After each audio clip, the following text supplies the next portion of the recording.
Good afternoon friends, আজকের ব্লগটা এখন থেকে শুরু করছি। আজকে তো সানডে, তার রান্না দিয়ে শুরু করছি ব্লগটা। আর অনেক কিছু কাজ আছে এক্সট্রা, তো সেগুলোও করব, যতটা পারি তোমাদের সাথে শেয়ার করব। তো এখন করছি সর্ষে শাক ভাজা।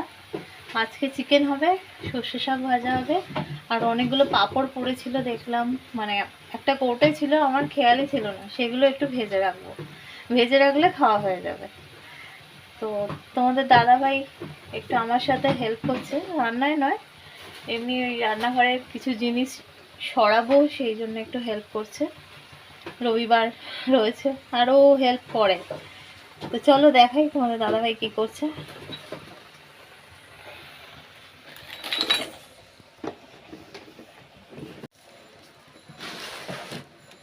এই যে ড্রয়ারটা দেখছো, এটা একটু ফাঁকা করছি, কারণ তিনটে ড্রয়ার ফাঁকা হয়ে গেছে। এগুলো রান্নাঘরে ছিল না, এটা আগে ওই ঘরে ছিল, সাজের জিনিস ফিনিস রাখা ছিল। তারপর রান্নাঘরে কৌটো টৌটো রাখার জন্য আমি নিয়েছিলাম, এখন আবার দেখছি যে ওই ঘরে লাগবে। এটা একটা সেলফি স্টিক। তো এইসব এক্সট্রা জিনিসপত্রগুলো তুলে আমি বললাম একটু ফাঁকা করে দাও, কারণ জামা কাপড় রাখার, মানে রোজ প্রতিদিন পরার জামা কাপড় রাখার খুব অসুবিধে হচ্ছে। সব তো আর আলমারিতে রাখা যায় না, এগুলো নষ্ট। তো এটাই তিন্নি সব, মানে বাড়িতে পরার ড্রেসগুলো রাখবো, যেমন টি শার্ট, তারপরে শর্ট, এইগুলো। তাহলে তিন্নিটা আলাদা থাকলে অত ঘাটাঘাটি হবে না, ও ভীষণ ঘাটাঘাটি করে। তো ওই জন্য বললাম একটু খালি করে দাও, আমি পরে ঠিক করবো। ব্রাশটা দাও তো, বোতল পরিষ্কার করবো। হ্যাঁ, এটা যদিও বোতল পরিষ্কারের নয়। এই করে একটু আমাকে হেল্প করছে, আর আমি এদিকে রান্না বসিয়েছি। সর্ষে শাক হবে, যে এই পাঁপড়গুলো ভাজা হবে, আর ভাত হয়ে গেছে। চিকেন হবে, চিকেন ধোয়া হয়ে গেছে, মিক্সিতে মশলাটা পেস্ট করব, ব্যাস। এই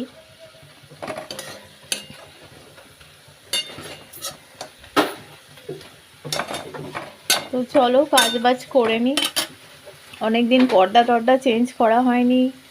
তারপরে আমার ওয়াশিং মেশিনটা খারাপ হয়েছে, মানে কি কাচা যাচ্ছে কিন্তু ড্রাই হচ্ছে না। মেশিন সারাবার লোকও পাচ্ছি না, মানে খবর দেওয়া হয়েছে কবে আসবে, এখনো ডেট বলেনি কোম্পানির লোক। এবার রান্নাঘরেই তো মেশিন, আসলে আমাকে জানিয়ে না আসলে আমার প্রবলেম হবে। তো সব মিলিয়ে চলছে তালে বলে আর কি। চলো যতটা পারি শেয়ার করছি। তো ফ্রেন্ডস, চিকেনটা একটু তেলে ভেজে তারপর মশলাপাতি দেবো। এতে একটু পেঁয়াজ কুচি দিয়ে একটু তেলে একটু মানে জলটা শুকিয়ে নিচ্ছি। তারপর মিক্সিতে যে মশলা পেস্ট করেছি, পেঁয়াজ আদা রসুন, ওটা দিয়ে গুঁড়ো মশলা দিয়ে যেভাবে কষা ওইভাবে কষাবো। আর এখানে আলুটা সিদ্ধ করে নিচ্ছি, চিকেনের আলু। আর বাকি সব হয়ে গেছে, পাঁপড় ভাজা শাক ভাজা হয়ে গেছে। তিন্নি পড়ছে, কালকে পরীক্ষা, হ্যাঁ হ্যাঁ হ্যাঁ করছে, রাত জেগে পড়ছে, আবার হ্যাঁ হ্যাঁ করছে। ওর একটা পরীক্ষার আগে ওর প্যানিক আছে। ঠান্ডায় ঠান্ডা হয়, কিছু করার নেই। ভালো হবে বলা হচ্ছে তো পরীক্ষা, পড়াশোনা করলে আবার ভালো না হওয়ার কি আছে। চুপ কর পাগল। এই আর এই একজন ফোন নিয়ে যথারীতি বসে আছে, একটু হেল্প করেছে, করে বসে আছে এখানে। তুমি এখানে পাঁপড় ভাজা রেখেছি, এই দেখো আমি এই যে লিপস্টিক কিছু কাজ করছে, চ্যানেলটার কিছু কাজ, এডিটিং ভিডিও ওগুলো দেখছি। হ্যাঁ উনি খুব ব্যস্ত। আর এখানে আমি এগুলো কি বলে, ভুলে গেছি নামটা। মাখনা। হ্যাঁ, মাখনা রান্না করতে করতে মাখনা খাচ্ছি। আর আজকে হরিকে তাড়াতাড়ি চান করিয়ে দেওয়া হয়েছে, ও মাখনা খেতে ব্যস্ত। ওই যে কুড়মুড় করে মাখনা খাচ্ছে, পাঁপড় খাচ্ছে, সবাই যে যার কাজ করছে। তো এটাকে এই যেখানটা রেখেছি, এখানে সব তিন্নির বাড়িতে পরা জামা কাপড়গুলো গোছাবো, গুছিয়ে রাখবো। এই কোথা দিয়ে যে সময় হু করে কেটে যাচ্ছে বুঝতেই পারছি না। এই যে দেখো দুপুরবেলা তোমাদের দিদি এক হাতে রান্না বান্না করছে, আর এক হাত দিয়ে এই যে আবার ওই এই ছোট আলমারিটাতে তো রান্নাঘরে ছিল, দেখিয়েছো তোমরা আগে, আলমারি না একটা ওইটা ওই একটা শোকেসের মতন বক্স। এবার তিন্নির জামা কাপড়গুলো সব ভাঁজ করছে, ভাঁজ করে এখানটায় রাখবে বাড়িতে পরার জন্য। আর সঙ্গে আছে এই যে মাখনা, মাখনা ইটিং আর কাজ স্টার্টিং। সঙ্গে হরিও মাখনা খাচ্ছে, হরি চান টান হয়ে গেছে, আর ওটো খেয়ে দিয়ে ঘুমাবে। আবার স্নান না করলে এভরিডে ওর বাথিং চাই, নো বাথিং নো ইটিং, এইরকম ব্যাপার ওর। জামাগুলো নতুন নতুন জামা, ইঁদুরে বাবা, এটা তো অনেকটা, ওই ফুটার দিয়ে ঢোকার জন্য ওই নতুন করে কেটে জামাগুলো কেটে কেটে দিচ্ছে। ওই ঢুকেছে কোন ফাঁক দিয়ে, এইভাবে ক্ষতি করছে।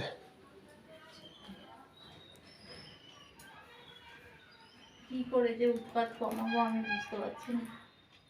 ওষুধ দেওয়া হচ্ছে, চলে যায় আবার আবার বেরিয়ে চলে আসে।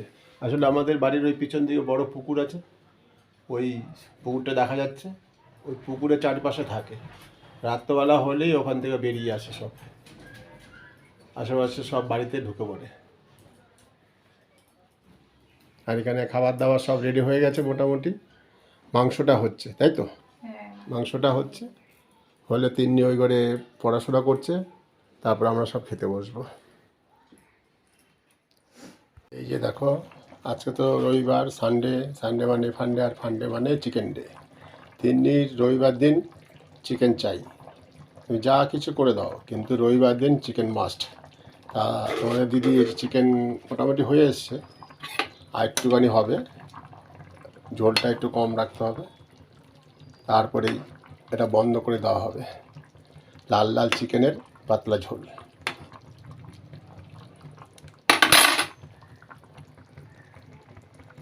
তো এখানটা রেখে দিয়েছি তিন্নির জামা কাপড়ের। এটা ও কদিন গোছানো থাকবে, সব দেবে তারপরে ঘেটে। এই তোমাদের দাদাভাইকে দিয়ে পর্দাটা চেঞ্জ করিয়েছি, অনেকদিন এই ঘরে করা হয়নি চেঞ্জ। ওটা আমি পারি না বলি তোমাদের। আর এই মহারানী সব বালিশ বিছানা নিয়ে বসেছে, আর এই যে প্যান প্যান করছে। হ্যাঁ, কাঁধ একটু জোরে, শোন না কি সুন্দর লাগছে মুখটা, কাঁধ। কালকে এবার যখন পরীক্ষাটা হয়ে যাবে তখন খুব ভালো হয়েছে এরকম একটা ভয়েস মেসেজ বলতে পারবো। ওটা এরকম একটা মানে ভয়েসটা ভালো করে দে মাকে, এরকম একটা ঝড়ের বেগে একটা ভয়েস দিয়ে ব্যাস ফোনটা কেটে দেবে।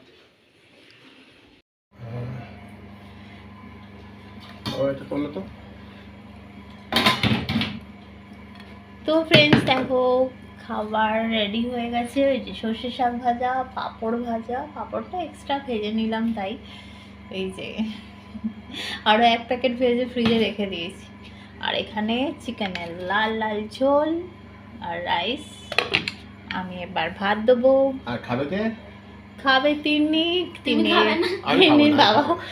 বাবা দেখবে, খাবে না আর এই যে আমার হরি খাওয়ার জন্য কেমন করে বসে আছে দেখো, দেখছে। খাবি ভাত খাবি?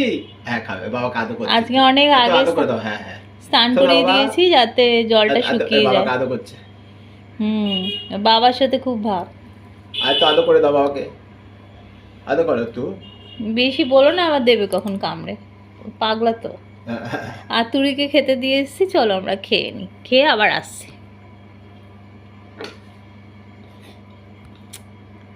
দুধটা না এটা 3 বারেও। বন্ধুরা এই দেখো, আমাদের যে প্ল্যান্টটা, এর পাতাগুলি কিছু কিছু হলুদ হয়ে যাচ্ছে, এই দেখেছো?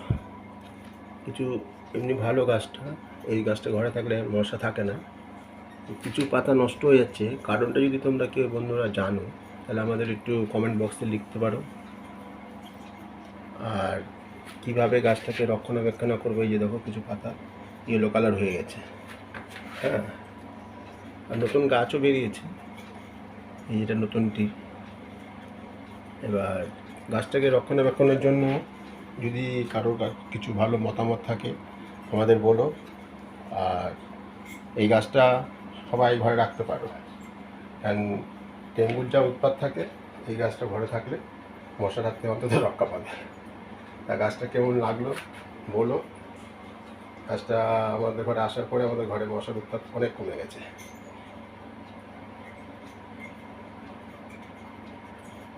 তো ফ্রেন্ডস, এতক্ষণ ধরে গোছাচ্ছিলাম, গোছানো কমপ্লিট হলো, খাওয়া দাওয়াও কমপ্লিট হয়ে গেছে গোছানো। আর এই দিকে যে এই যে বুদ্ধ দেবীর মূর্তি স্ট্যাচু মানে গাছ ফাছ আছে, এটা ভাবছি এইখানটা করবো, কারণ এখানটা দাঁড়িয়ে আমরা শর্ট করি, তখন এটা সরিয়ে দিই, এতে আমার বাড়িতে পড়ার ওই নাইটি ফাইটি এইসবগুলো থাকে। তিন্নিরগুলো ওখানে করে দিয়েছি, তো সরালে পরের ব্লগে সেটা শেয়ার করব। নইলে এখন অনেকটা বেলা হয়ে গেছে, এখন যদি আমি এডিটিংয়ে না বসাই তোমরা 5টার সময় হবে না, আর ব্লগটাও বড় হয়ে যাবে। তাই ভাবছি যে এখানটা দাঁড়িয়ে যেহেতু আমরা শর্ট করি, এখানটা হয় ফাঁকা রাখবো, নয়তো এইগুলো ওখানে করব, দেখি কি করি। দেখো ঘর ছোট তো, এইটুকু ঘরের মধ্যেই একবার এদিক ওদিক করে করলে কি হয় যে এই জায়গাটা আবার পরিষ্কার হবে, আবার ওই কোণটাও পরিষ্কার হবে, এইভাবে করি আর কি। তোমরা তো বারবারই দেখো, তাই। আর এই ব্যালকনিটা আজকেও ভাবলাম একটু গাছে জল দেবো, দেওয়া হয়নি, এই যে সময় পাইনি জানো তো। এই দরজাটা একটা কোনো স্টিকার টাইপের কিনে লাগাবো, তাহলে একটু আবার লুকিংটা চেঞ্জ হবে। দেখি খুঁজবো, ফ্লিপকার্টে দেখতে হবে যে কি স্টিকার লাগালে ভালো লাগে। চলো, তোমাদের কাছে যদি কিছু সেরকম আইডিয়া থাকে একটু বলো। চলো, আজকের ভিডিওটা এখানেই শেষ করলাম। তো ফ্রেন্ডস, আজকের ভিডিওটা এখানেই শেষ করে দিচ্ছি। ভালো লাগলে একটা লাইক, শেয়ার, কমেন্ট আর সাবস্ক্রাইব করো, আর আমার পাশে থেকো। তোমরা অবশ্যই আমার পাশে আছো, নইলে আমি আজকে যে জায়গায় আছি কোনোভাবেই আসতে পারতাম না। তো তার জন্য প্রতি মুহূর্ত আমি তোমাদেরকে ধন্যবাদ জানাই। তো চলো, এখানেই শেষ করছি। সবাই ভালো থেকো, সুস্থ থেকো আর আমার সাথে থেকো। টাটা।